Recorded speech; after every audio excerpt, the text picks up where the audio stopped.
दोस्तों स्वागत है हमारे YouTube चैनल में। मेरा नाम है आशीष और आज मैं आप लोगों को NCERT क्लास 9th का मैथ का चैप्टर 4 बताने वाला हूं। इससे पिछले वीडियो में मैंने आप लोगों को चैप्टर 3 को बता दिया था। तो चलिए स्टार्ट करते हैं। सबसे पहले हमारे चैप्टर का नाम क्या है? दो चर वाले रैखिक समीकरण। दो चर वाले रैखिक समीकरण हमारे चैप्टर का नाम है। तो सबसे पहले हम लोग इस चैप्टर के नाम को समझेंगे। सबसे पहले हम लोग इसका थ्योरी पढ़ेंगे, उसके बाद क्वेश्चन को बनाएंगे। तो चलिए स्टार्ट करते हैं। देखिए चैप्टर का नाम क्या दिया है? दो चर वाला रैखिक समीकरण। तो सबसे पहले चैप्टर के नाम को समझिए। दो चर वाले रैखिक समीकरण। दो चर वाले रैखिक समीकरण सबसे पहले किसे कहते हैं? दो चर वाले रैखिक समीकरण। तो देखिए वैसा समीकरण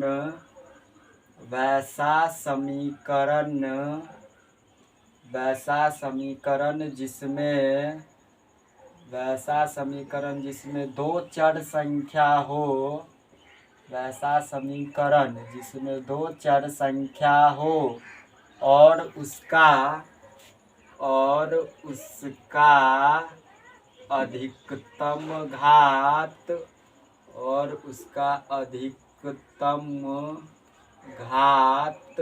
घात का मतलब क्या होता है? पावर। और उसका अधिकतम घात दो हो उसे दो चर वाला रैखिक समीकरण कहते हैं। और उसका अधिकतम घात यहाँ पर एक होगा और उसका अधिकतम घात एक हो उसे दो चर वाले रैखिक समीकरण कहते हैं। उसे दो चर वाला रैखिक समीकरण कहते हैं। यह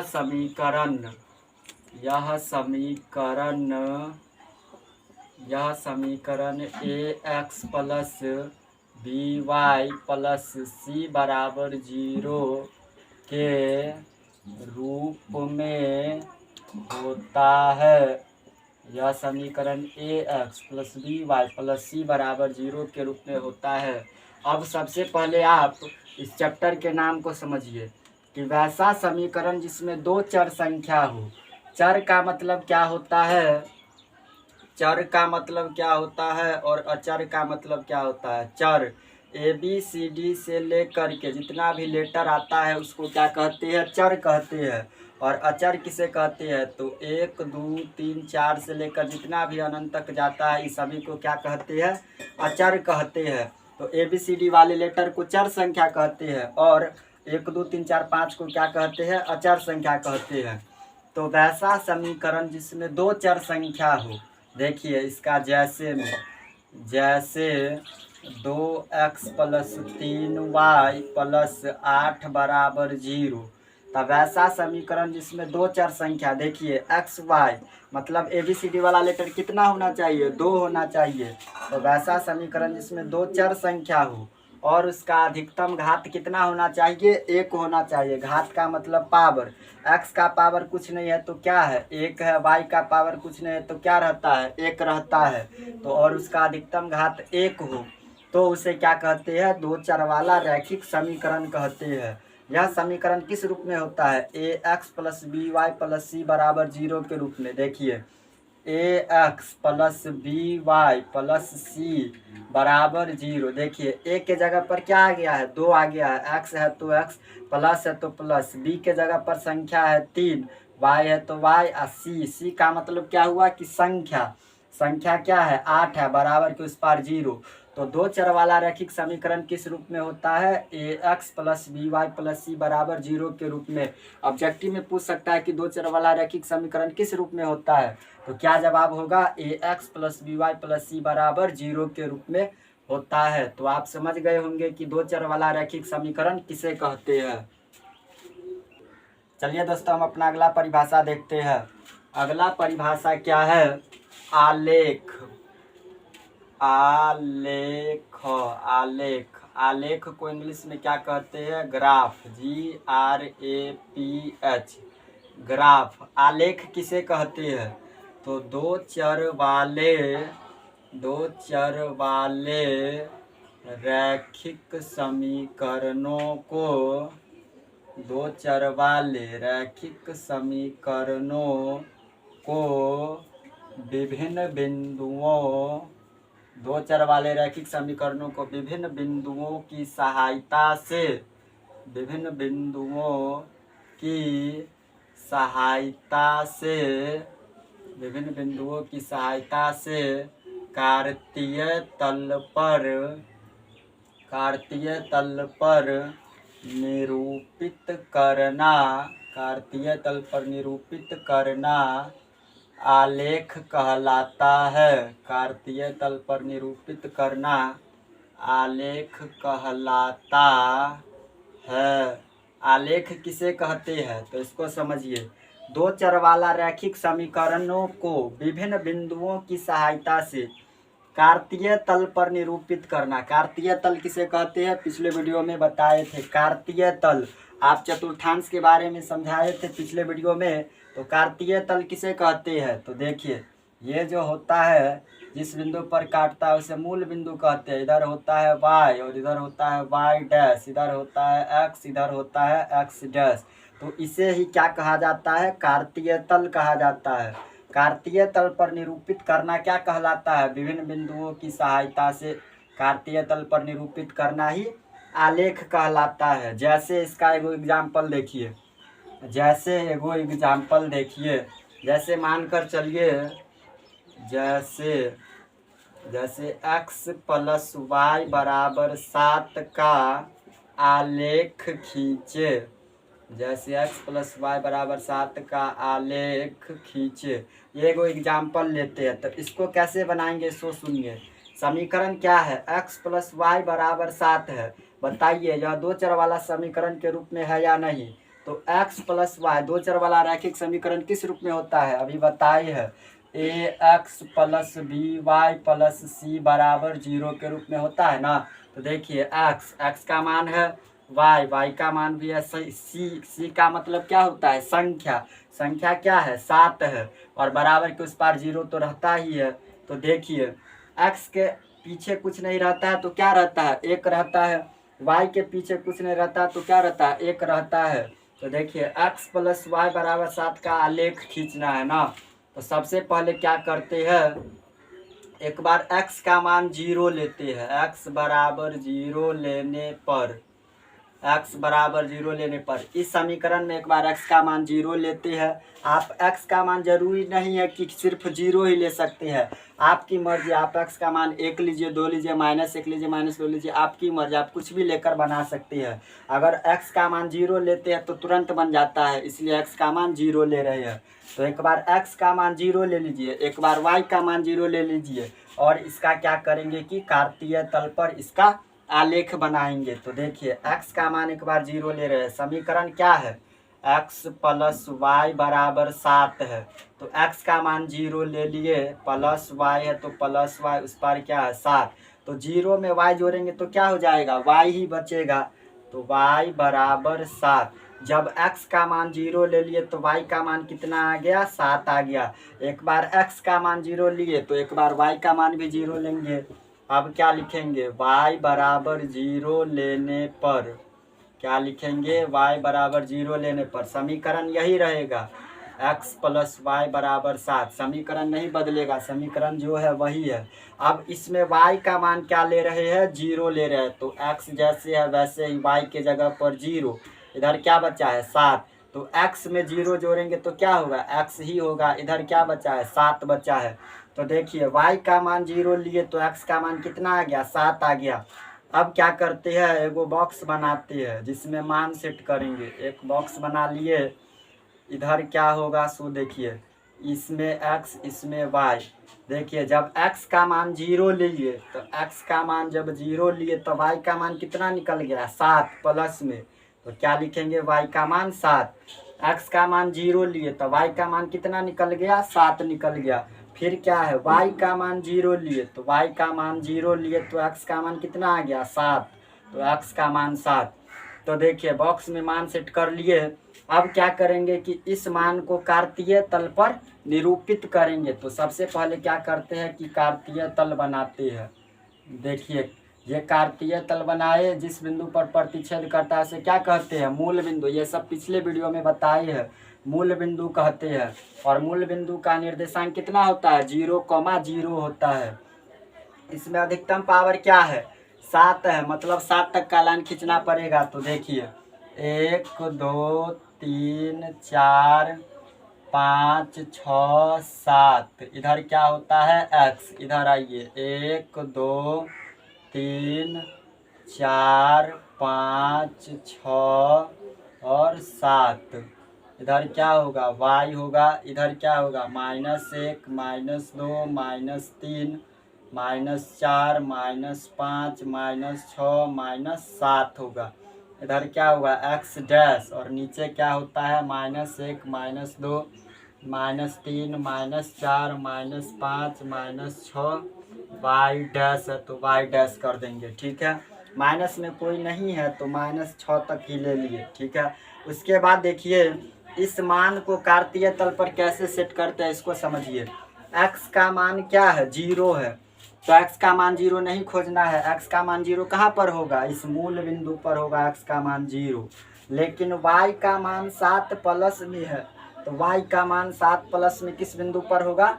y अक्ष पर होगा। y का मान 7 प्लस में, तो y का मान 7 प्लस में इस बिंदु पर है। ठीक है, उसके बाद देखिए x का मान 7 प्लस में किस बिंदु पर होगा? x अक्ष पर होगा, तो x का मान 7 प्लस में इस बिंदु पर होगा। उसके बाद क्या है? y का मान 0। y का मान 0 नहीं खोजना है, y का मान 0 कहाँ पर होगा?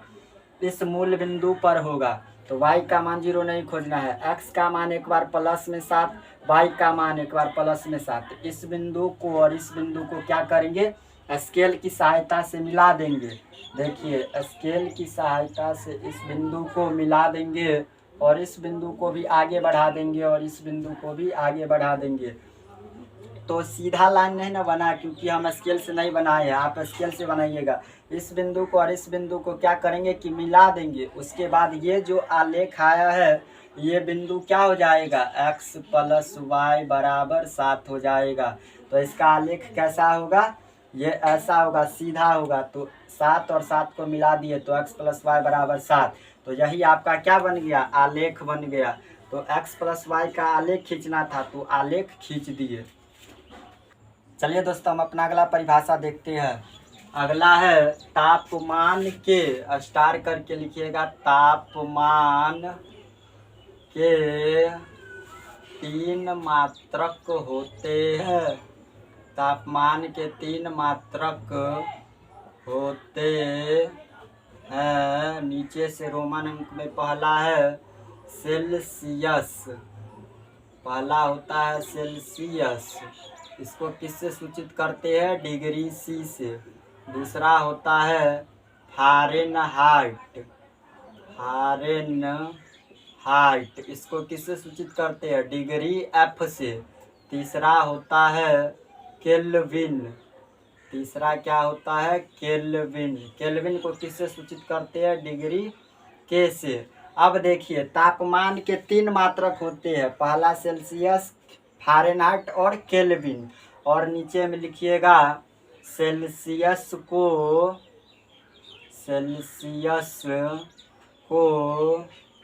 फ़ारेनहाइट में, सेल्सियस को फ़ारेनहाइट में और फ़ारेनहाइट को सेल्सियस में। सेल्सियस को फ़ारेनहाइट में और फ़ारेनहाइट को सेल्सियस में बदलने के लिए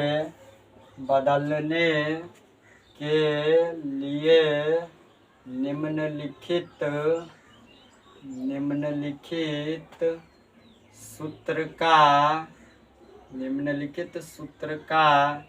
प्रयोग किया जाता है। निम्नलिखित सूत्र का प्रयोग किया जाता है। इसको समझिए, सेल्सियस को फ़ारेनहाइट में और फ़ारेनहाइट को सेल्सियस में बदलने के लिए एक सूत्र का प्रयोग किया जाता है, और वो सूत्र होता है F = 9/5 × C + 32 डिग्री। ये सूत्र होता है, ये इम्पोर्टेंट सूत्र है, इसको लिख लीजिए। सेल्सियस को फ़ारेनहाइट में या फिर फ़ारेनहाइट को सेल्सियस में बदलना है, बदलने के लिए किस सूत्र का प्रयोग करेंगे? F बराबर 9/5 गुने C प्लस 32 डिग्री का प्रयोग करेंगे। तो तापमान के कितने मात्रक होते हैं? ऑब्जेक्टिव में पूछ सकता है कि तापमान के 3 मात्रक होते हैं, सेल्सियस, फ़ारेनहाइट और केल्विन। उसके बाद सेल्सियस को फ़ारेनहाइट और फ़ारेनहाइट को सेल्सियस में बदलने के लिए F बराबर 9/5 गुने C प्लस 32 डिग्री का प्रयोग किया जाता है। चलिए दोस्तों, हम अपना अगला परिभाषा देखते हैं। अगला है सेल्सियस को केल्विन में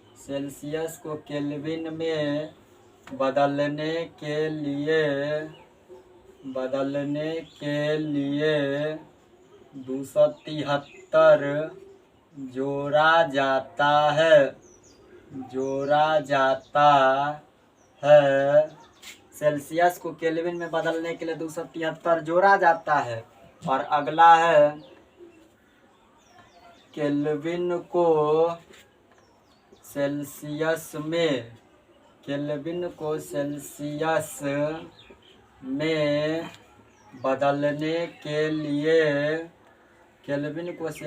में बदलने के लिए 273 घटाया जाता है।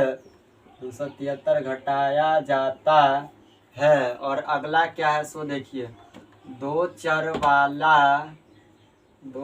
वाले रैखिक समीकरणों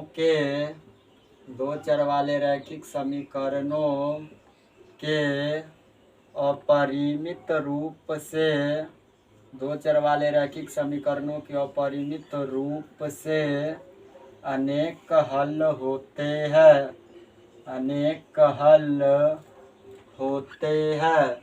दो चर वाले रैखिक समीकरणों के अपरिमित रूप से अनेक हल होते हैं। और अगला है दो चर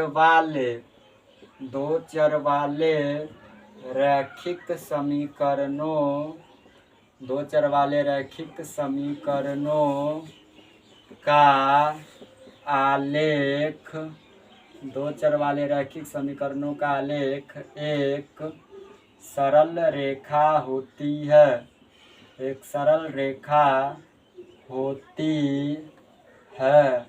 अब इस सभी बातों को समझिए जरा। सेल्सियस को केल्विन में बदलने के लिए 273 जोड़ा जाता है और केल्विन को सेल्सियस में बदलने के लिए क्या किया जाता है कि 273 को घटाया जाता है। और दो चर वाले रैखिक समीकरणों के अपरिमित रूप से अनेक हल होते हैं। जैसे अभी एगो एग्जाम्पल बताए थे कि x + y = 7 का आलेख खींचे। तो इसमें x का मान 0 लेकर y का मान 0 लेकर क्या कर सकते हैं कि अनंत हल निकाल सकते हैं। इसका अपरिमित रूप से अनेक हल हो सकता है। ठीक है, दो चर वाले रैखिक समीकरणों का आलेख कैसा होता है? सरल रेखा होता है। जैसे देखिए, इसका जो हम आलेख खींचे थे x + y = 7 का जो आलेख बनाए थे अभी तुरंत, इधर x और इधर x डैश, इस पर मूल बिंदु 0, तो यहाँ पर 7 आया था और यहाँ पर 7 आया था। तो जब इस दोनों को मिलाए थे तो कैसा रेखा बना था? एक सरल रेखा बना था। सरल का मतलब सीधा रेखा बना था। तो दो चर वाला रैखिक समीकरण का आलेख कैसा होता है? एक सरल रेखा होता है। तो यही था इस चैप्टर का कुछ इंपॉर्टेंट बातें जो समाप्त हो गया है। अगर वीडियो अच्छा लगे तो लाइक, कमेंट, शेयर और सब्सक्राइब कर दीजिएगा। मिलते हैं नेक्स्ट वीडियो में। तब तक के लिए जय हिंद, जय भारत।